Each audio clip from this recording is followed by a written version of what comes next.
Hey everybody, hope everybody's doing fine today, and welcome to something extremely different. We are going to be ranking all of my games per console based on their highest value. Now, I made some stipulations to basically make it a little bit more, well, not drawn out as it could be. So, one of the things is the game has to be at least $30. So if I have a bunch of games on one system and they're not really worth that much, then those games are going to be excluded and we're not going to even include that system. Our next little rule set is the systems, they have to be a certain age. So Nintendo Switch, PlayStation 4, PlayStation 5, Xbox Series, and Xbox One, all of those games are excluded from the list. We are not going to include them. So, what are we including? We're including portable games. We're including it's like regular games and stuff in our console games. We're pretty much including all of that. I just figured the age and the price range had to be at a certain level. So let's get started. The first and most cheapest game that is on the games that I have collected over the years, and this is something I bought brand new as soon as it came out. Well, not as soon as it came out, but pretty close to it, is Killzone Mercenary. I believe my kids got me this for Christmas one year. It's a fun game. It's not the best version of Killzone, but it's definitely a solid game. It is cool. It is complete. And it is $34.99 is the price value. So all the games you're going to see today are $34.99 and up. So we're talking not too bad on values-wise. Next up on our list for the Xbox 360 is Call of Duty Red Alert 3. This actually surprised me as the top value. I thought it was going to be one of the Final Fantasy games. But because I had the Platinum Hits version and that was new, it basically decreased the value by like $20, $30. It was like insane how much it changed the value. So the top value here is Command & Conquer Red Alert 3 at $36.50, brand new. So yeah, it made that much of a difference. Next up on our list, and I'm gonna put that in a little separate pile because there's some things I keep downstairs and some I keep upstairs. Next up on our list is for the Dreamcast. And that is, and you guys can guess and stuff, if you guys know your game values, you're gonna know what's not gonna be included as soon as I announce the system and they're like, oh, I can't believe he doesn't own such and such. Leave a comment, say, hey Dave, why don't you own such and such a game? But the most valuable game I have right now on the Dreamcast is Crazy Taxi 2. And Crazy Taxi 2 is valued at $37.43. So, it's like really, really cool. I love me some Crazy Taxi. I don't know anybody that doesn't like Crazy Taxi. Next up on our list is on the 3DS. This game, shockingly, goes for $44.26. Now, these are all values based on price charting as of today's date, just as an FYI. It's price charting based on today's date, which is, what is today? It's September 21st, 2022. And that is Pokemon Ultra Moon. That is new, it is sealed, and it is marvelous. So, yeah. So basically, Pokemon Ultra Moon is a really good Pokemon game. I think I had it on the 3DS digitally, but I saw these. They were on clearance at Target, and I decided to pick up the Moon and Sun because, well, they're cheap and they were at Target or Walmart, one of the two. But they were on clearance and everything for like $5, and I'm like, yeah, I'm picking them up. So yeah, I'm basically one of those crazy people. Next up, this is for the Game Boy. And everybody probably knows this, valued at $44.51. A little bit more money than with your Ultra Moon and everything on the 3DS new, and that is Pokemon Yellow. This was like really a shock. I didn't really realize how much this was actually currently valued. So it's like really cool. And it's Pokemon Yellow. And next up is a PlayStation 2 game. This game valued at $52.26. And like I said, I was not expecting this game to be on the list as my highest priced PS2 game. You got to realize I have well over 400 games on the PlayStation 2, and the fact that this one is the most valuable just shows you where my collection is on the PS2. I mean, I do just so many sport games, and they're kind of like the lower end tier games, and that's kind of like what I buy, and also what I get basically your box retails and stuff and everything from like the Video Games Monthly and such. I mean, you just get the lower end values, but they're filler titles and they add up to your collection, so they're kind of cool. But the game that is, like I said, it's $52.26, is Harry Potter and the Sorcerer's Stone. I had no idea that this game was valued at such a high price. It is absolutely amazing. So, yeah. I was like really stunned that it was worth that much money. The next game is on the Game Boy Advance, and it's valued at $53.44. And this is in awesome condition, and that is Super Mario Advance for Super Mario Bros. 3. Yeah.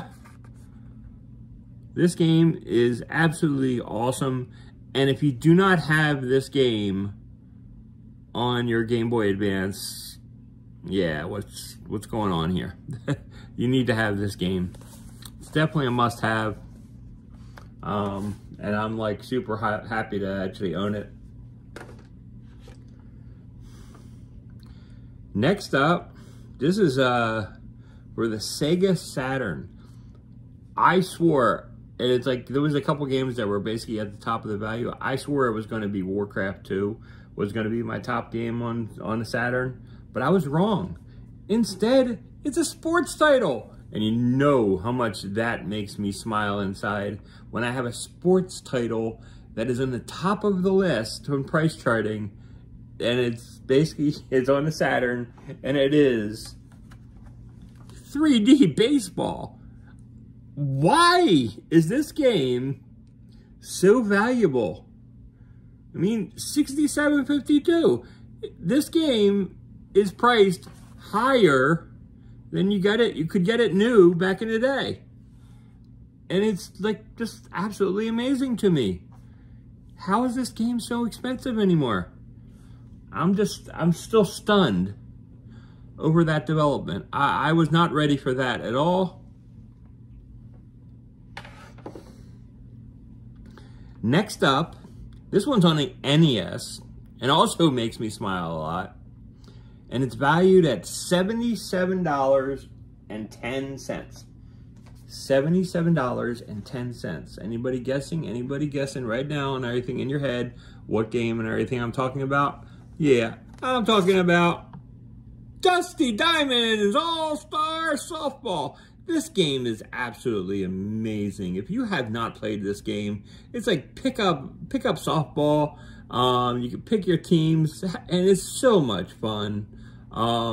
Yeah, this is one of the better titles. I generally don't count it as my baseball title because it is softball, but it is a lot of fun. It's a great pick up and go game. It's a great 2-player game. You want to pick up and play with your friends. This is a great title.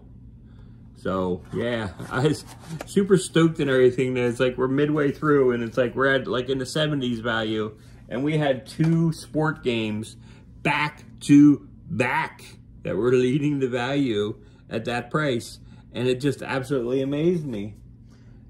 The next game is on the Wii U, and it's only the top value on the Wii U at $79.99, only because one of my exclusions that I basically made a side exclusion.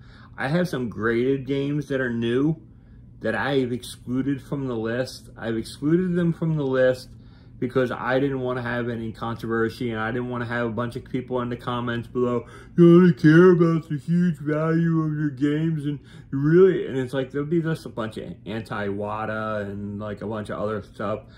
In order to avoid that, I just basically just excluded those games from the list, and it's fine. It's part of my collection, but like I said, I'm not exactly worried about it. But the game that I am saying that is the highest value at $79.99 is Twilight Princess HD. And I absolutely love this game. And yeah. And it is definitely a great title. And I love it so much. So it's definitely like a top in my collection that I love a lot. And yeah, so that's really cool. Next game on my list is valued 1 penny more. This is 1 penny over Twilight Princess. And you guys, people are just like gonna shake their heads. It's another sports title, people. And it's on the PS3. And it's Ncaa 14. I mean,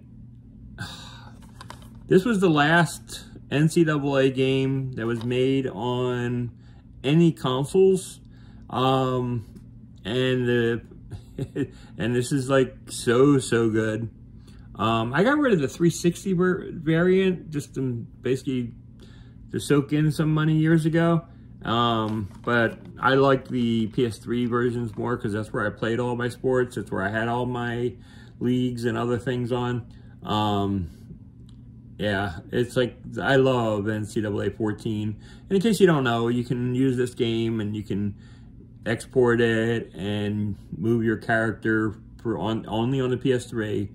You can move your character from the PS3 to Madden 25 on the PS3 as well, which was like really cool. And it was the last game that you could do that with, and with all the modes and stuff.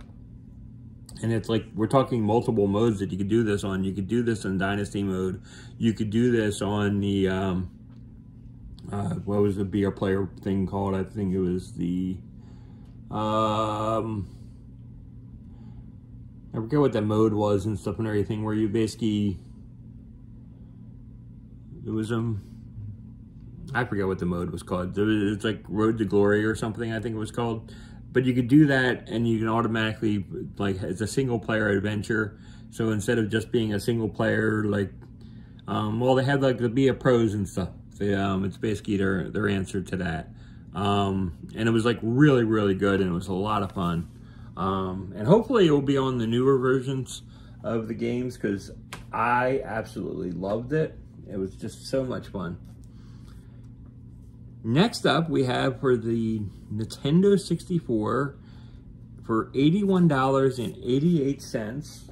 And like, so happy to have this one. And this is complete in box. Star Wars Episode 1, Battle for Naboo.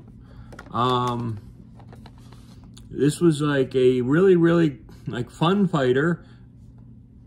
At no point do I think this is the best game on the Nintendo 64 for Star Wars.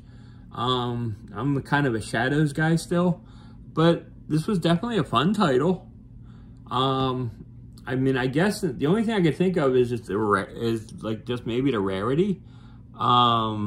Maybe it didn't do as well, but it was a fun game, and it's still demanding top dollar. So glad to have it complete. Star Wars Battle for Naboo, and you need the expansion pack with this one too.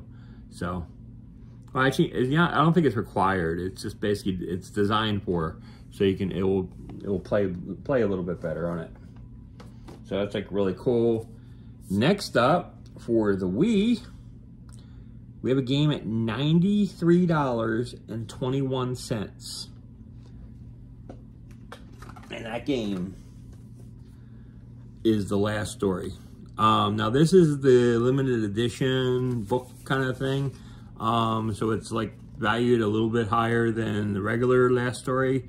So you can have it where you just have the Last Story game, and that is valued a lot less, but this limited edition of The Last Story is definitely the version. If you're going to pick a version, grab this version. It is so much cooler on the shelf, and it's a lot of fun to play. So it's like automatically worth it to have this version of the game, in my opinion. So that's like really cool. The next game is on the PlayStation 1, and it is valued at $185.11. You heard that right, $185.11. And that game is Tales of Destiny. Now, Tales is like an incredible series, and it still goes on strong today. And it's an absolutely amazing franchise. And it's like really, really cool here. It's great. It's a great story, and it sits on the PS1, and it's in for all its glory. And it's complete with its manual.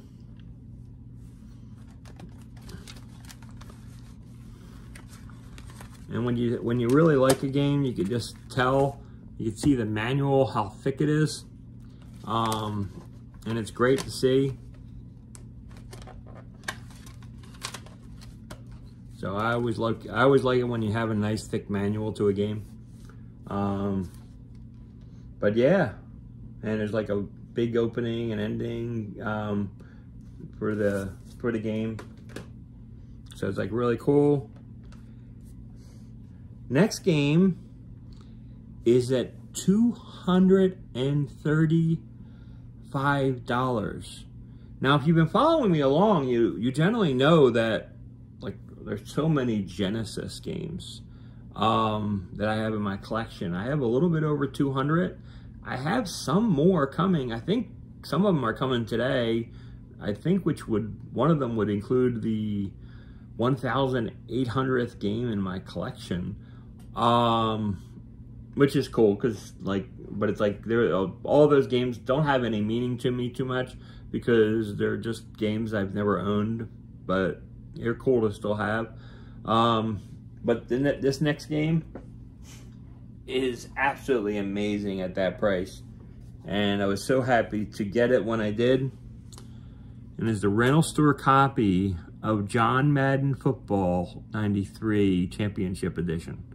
This is absolutely amazing and deep, and it has 38 championship teams plus 2 All Madden teams, and you got all the regular season teams. It was absolutely huge back then. It was a lot of fun. It's just great. I mean, it's just a great thing, and you can have it and basically it shows you a little tournament.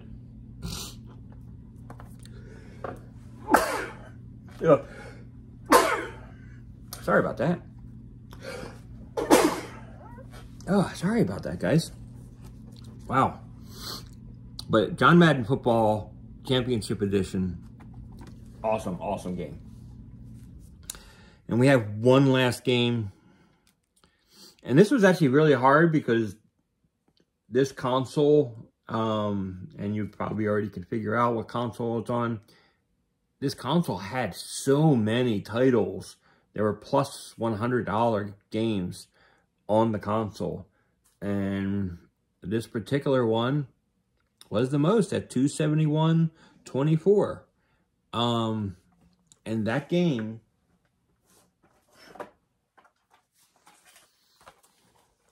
is Fire Emblem, The Path of Radiance. Absolute masterpiece of a game. This is like an absolute beast of a game. It's like if you haven't played this game already, I recommend trying to find it, but it's like really hard to find at a cheap price at this point in its life cycle. But if you do, it is a must-have. I would like do whatever you can to try to get this if you could. I mean, it's worth it if you had like a bunch of $30 games and you want to like sell about 6 or 7, well, almost like, well, close to 8, 9, 10 of those games in order to get this. Probably worth it. Or you can go to a show. They might be able to give you a better deal. They might give you I mean, since it's like $270, you might be able to get it for $200 if you barter good enough. But yeah, this is like a top game. Highly, highly, highly recommend getting this game. There's a reason that it is the top value, and yeah, I definitely recommend it. So that's basically it. Yeah, I just basically wanted to show that and basically bring all that stuff to a head, because I just thought pricing things is kind of interesting. So until next time, this is Dave B69. I hope everybody has a great day. See you later. Bye-bye. Peace.